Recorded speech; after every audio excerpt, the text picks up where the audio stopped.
Welcome to Curry Girl Tech Talk. I am Krystal Curry. So last week I was giving an update about AI global news with DeepSeek. And AI advancements have led many leaders and corporations to consider their hiring practice. And we have all been anticipating this for a very long time. We've been anticipating the effects of the advances in artificial intelligence on the workforce. We have projected and of the impending changes to the workforce. Shopify recently announced their AI first hiring approach, meaning that they are only considering job placements for roles that cannot be done with artificial intelligence. So what does this mean to the U.S. labor force? What does this mean for leaders? Is this a signal of an impending trend for corporations? And how should we respond? Today, I am speaking about the gig economy and the AI first hiring approach. According to the U.S. Labor Bureau statistics from 2023, the independent workforce was about 11.9 million people, representing about 7.4% of the total employment, which I believe is going to grow, increasing the gig economy. All right. According to Coherent Market Insights, the global gig economy is expected to reach 848.13 billion by 2032. According to Business Research Insights, the global gig economy market size was $556.7 billion US dollars in 2024. And this year is expected to add 2.7 trillion to the global GDP, highlighting the value of the gig economy. So those are the stats about the gig economy. All right, so I know several of you have heard of the term gig. The term comes from the entertainment industry. Its concept was a single paid appearance. That was the definition of the term gig. Yet now the U.S. Labor Bureau defines gig as freelance work, and that is also inclusive of temporary, part-time, or project-based work. The category includes drivers like deliveries or rideshare, like Uber or Lyft. It includes property space rentals even, creative and professional services, or just on-demand work. By 2027, it's projected that half of the world will actually be a part of the gig economy.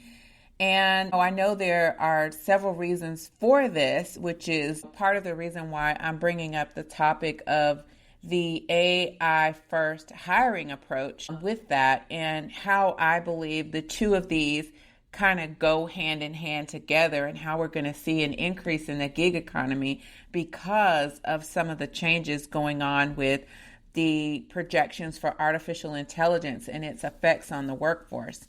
But let me give you some details about this. So there are a few reasons why we project that the gig economy will increase. Firstly, seems to be my favorite two letters of the alphabet, AI. Yes, of course, artificial intelligence is not the only reasoning behind this, but we have all known about the fallout of the AI boom would have revolutionary impacts on the labor market, economy, and on our lives in general. And we are starting to see the results of some of the corporate decisions, like Shopify's decision to go with an AI first hiring approach. And so the question is, will other companies follow suit? I know corporations are behind the scenes because this is such a large economic impact. I was listening to another podcaster, so shout out to EYL. Someone had sent me a clip of it, and on there's a woman, Morgan Morgan, she was giving an update on the AI forecasted industry changes. And she was just explaining that there is a huge impact to industry specific, not just to affect your particular job, but industry wide. It could affect the entire industry. And, I know that several industry CEOs are collaborating and talking about the effects that this will have to the economy. And I know that the U.S. Labor Department and others are involved in measuring what these statistics are and are watching very closely to see how these trends with these corporations are not only affecting the economy, but, the workforce, and the long-term effects of what this technology is going to have. I know that there are several discussions being had on how this impacts the industries. But in general, we will see the U.S. labor force continue to highlight the statistics as it surrounds the gig economy and how these corporate decisions are affecting everyone. So how are leaders responding to Shopify's lead in their AI-first hiring approach? Well, let me give you a quick update on that. Shopify's transparency about their AI-first hiring approach, while it draws criticism, many see it as an uncomfortable reality of the potential for job displacement. I believe some will look at it as a responsible and financially prudent approach to dealing with the burgeoning need to acknowledge the efficiencies gained from adding AI into aspects of our work, our strategic plans, and our hiring approaches. What do other leaders think of Shopify's AI-first hiring approach? Some leaders see it as a way to motivate employees to use AI to fast track innovation in their jobs, to gain efficiencies in the way that they produce. But others are worried about job security and the overall impact of that decision. There are varying perspectives about how Shopify's AI-first hiring approach is going to either ignite a similar trend in hiring. Many are probably considering implementing this same approach in terms of hiring, or may have even already done so without publicly announcing it. Shopify is just highlighting this via their transparency and forcing us to acknowledge the impacts that this is going to have across U.S. Fortune 500 companies in general. So we'll continue to watch the impact of Shopify's approach. We'll see what the overall impacts are going to be. Hi, this is Krystal. So this week we celebrate Earth Day. 2025 theme for Earth Day is Our Power, Our Planet. My belief is that our planet needs us. We are the stewards of this earth and we are entrusted to its care. Let's leave the earth in better condition for future generations.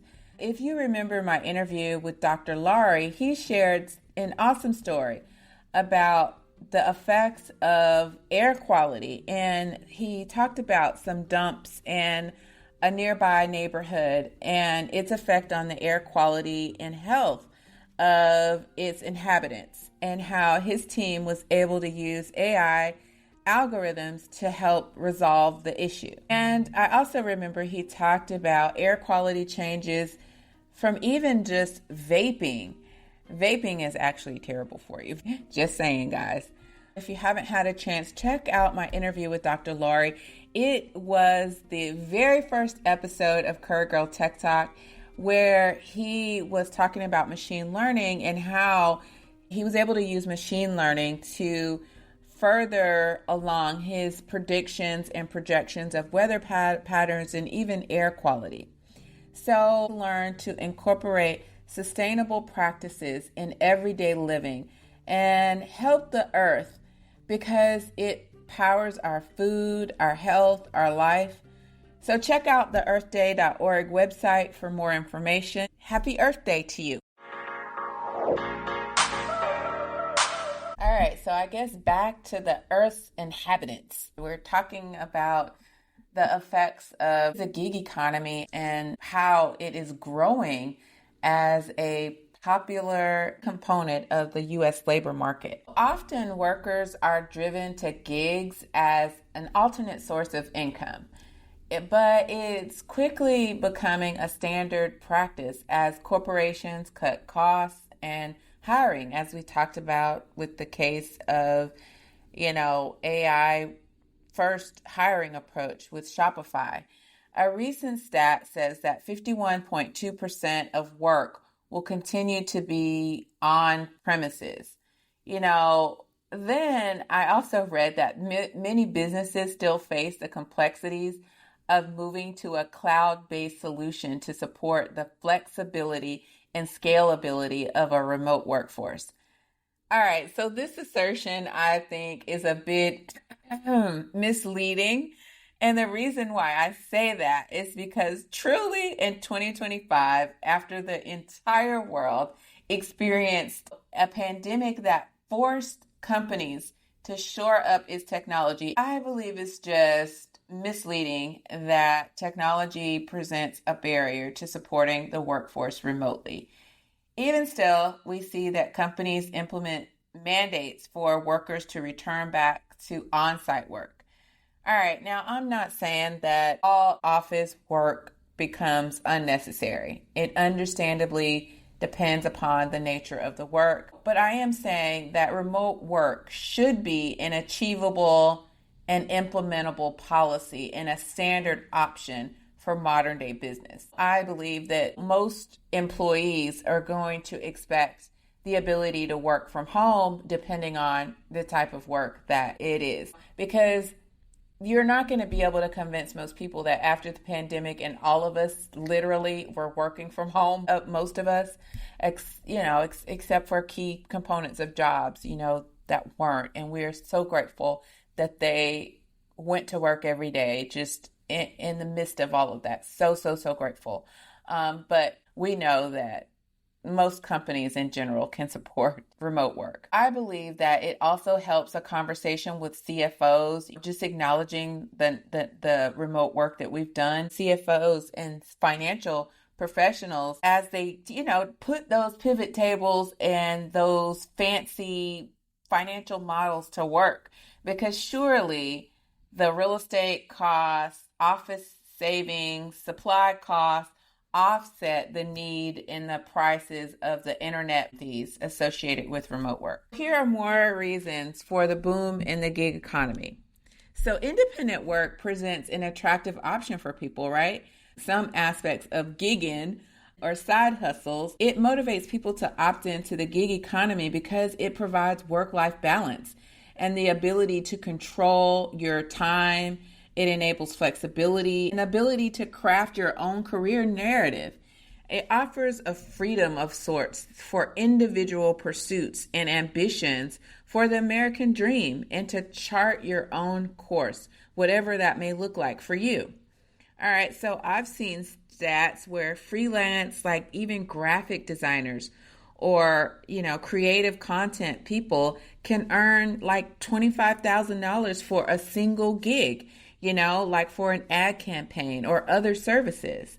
So it's very real that there are opportunities out there and there is a real market for gigs or side hustles. All right, so if you are considering joining the gig economy, whether it be just as a side hustle to earn extra income, or if you're making a switch, changing your professional approach as like a full-time consultant or a full-time entrepreneur through gigging, here are some tips to remember. All right.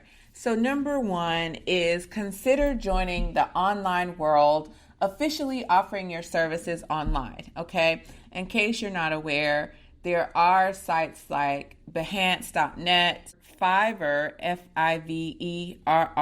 Fiverr.com. There's TaskRabbit, Thumbtack, and many more. Behance and Fiverr are like more for like creatives, like, graphic design, artistic content design type things. And then there's TaskRabbit and Thumbtack, which are more like, moving services and different like odd jobs, but, specific jobs too, electricians. As a matter of fact, I used Thumbtack a long time ago. I wanted to install a ceiling fan, y'all, and I did not know how to do that. So I bought the ceiling fan, then I went on Thumbtack and hired somebody to come in and put it up for me. These are options that you might have to officially offer your services online. But first research to understand what they are best known for before you go and join. I would research the best sites to put your service on in terms of the gig work on their platforms. Understand what the services call for you to do. Some sites have well-known, robust platforms that allow you to market yourself, but understand what it means before you actually offer your services on the site. Research the sites themselves, but consider joining them because they can be a good way to offer, because it's a one-stop shop sometimes. So people go to look through who they can find in their local area to do certain things, or who maybe have a best reputation for being able to provide certain services. In addition to that, perhaps having your own website as well to go along with the services that you offer is a good way to enhance your approach to your side hustle or your full-time gig. Number 2 is consider your time and commitment. Take it seriously, because your performance at each of these projects is going to build upon your referrals, your reputation, and your overall success. Implement good time management skills. You don't want to underdeliver or promise something that you cannot reasonably accomplish. Be upfront about the cost and the fees, understanding the details of each project or gig that you undertake. That way you protect yourself going forward. That's a good way to ensure and build upon your success, right? So that's number 2. And then finally, look for professional support organizations. There are professional organizations that will support your niche, whatever your niche is. It's always good to have a support network to get industry standard prices, maybe understanding laws that may affect your particular niche, even understanding how taxes may affect the financial projections or profits that you may receive. So professional support organizations, helpful resources, tools, and advice. Networking with other members can help you support each other. If you're too busy to do a job, perhaps another member of your support organization may be able to take a job. So networking with other professional support organizations can help you learn from their experiences, help you with resources, and support you as you start your journey in the gig economy. So side hustling has been a word for a while, and people have been using it as resourceful ways to add income by using their own skills and expertise. You may even connect with other people to turn your side gig into your main gig. Establishing partnerships, just like corporations do, can help achieve satisfaction and meaningful work in a non-traditional way. It is just as valuable to adding happiness to your life. I believe that we just assume that being in a corporate environment or having a corporate job, it brings happiness or joy to our lives, or is a more reliable source of income. But with the add of things like Obamacare or the Affordable Care Act, can give you options for having health insurance, something that a traditional corporation is thought to be able to give that will give you some security. But there are ways that you can make your side gig your main gig and introduce some non-traditional ways to add value and happiness to your own life. Like I mentioned, I believe sometimes we think that being in an established corporate environment is the best pathway to success. And oftentimes it's not the best pathway to success for all of us. Some of the most interesting and productive people with abundant lives have often made their lives what it is by taking a non-traditional or unconventional pathway to success. You know, as I look at these projections of the swelling of the gig workforce, it also makes me wonder, with everyone using AI bots for everything, you know, will our work even matter? Will it give it meaning and purpose that we are looking for? And will we lose that irreplaceable human aspect to bring feeling to things? You know, what we look for is connection. We often long for human connection. We're just built that way. You know, will the U.S. Labor Department restructure the traditional workforce model? What will emerge as a new standard? Will we all eventually need a website and then have projectized engagements based on the needs of an organization? Or what endeavors will be deemed important? What value will happen? You know, what value will we give to human connectivity? And what will our economy look like? You know, will we just become a society of whomever generates the best prompts to AI that will get the most lucrative positions or will be seen as the most successful? I don't know, but I do know that these are things and questions that come to mind for me. I know that for myself, I wonder about the meaning of work. And it seems that the gig economy is a way that people can get joy still in doing their work in a non-traditional way. It offers some sort of happiness and joy to doing what you do best and offering it to the world as your purpose. That is the show today, the gig economy and how it's fastly becoming an approach to the labor market and the changes that we are seeing with Shopify and other companies quickly adjusting their hiring practices. All right, so that's it for today. Make sure you go out for Earth Week and do something wonderful for the earth. I am Krystal Curry. Take care.